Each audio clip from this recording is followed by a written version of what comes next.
L'info écho avec Capital.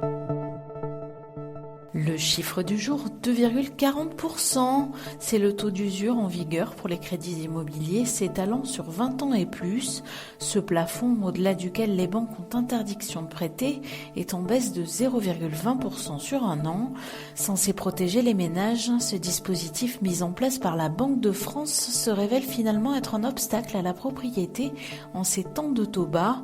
Nombreux sont les ménages qui, une fois le coût de l'emprunt, de l'assurance, de la garantie et des frais de dossier empilés, dépasse l'usure. C'est pourquoi le ministère de l'économie et des finances dit être ouvert à une évolution de cette règle pour faciliter l'accès aux prêts à l'habitat. Bercy s'est d'ailleurs entretenu mardi avec la Fédération bancaire française à ce sujet. Le coup de gueule du jour est poussé par les fonctionnaires à l'étranger et leurs représentants. Il fait suite à un décret promulgué en catimini par le gouvernement le 27 avril dernier, augmentant leur cotisation retraite de 150%, alors qu'une telle décision doit normalement être précédée d'une réunion interministérielle et d'une consultation avec les représentants des personnels concernés.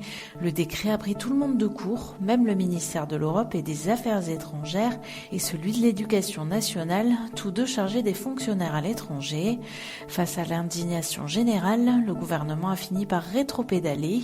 Selon les informations de Capital, l'abrogation de ce décret devrait paraître vendredi 3 juin au journal officiel. Le coup de gueule a donc été entendu.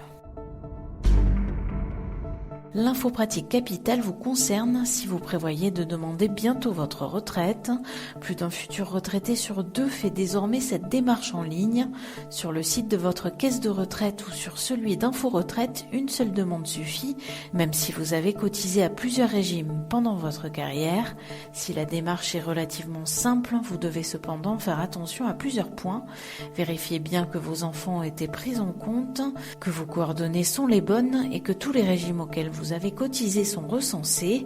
Votre démarche doit prendre une vingtaine de minutes. Plus de détails sur capital.fr. Et on termine avec la grève des agents de l'énergie.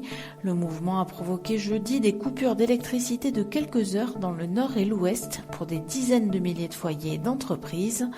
Les grévistes chez EDF, RTE et Enedis principalement réclament une hausse des salaires. Et la situation pourrait encore se tendre puisque le préavis déposé par les salariés de l'électricité et du gaz est reconductible jusqu'au 13 juin. C'était l'Info écho avec Capital.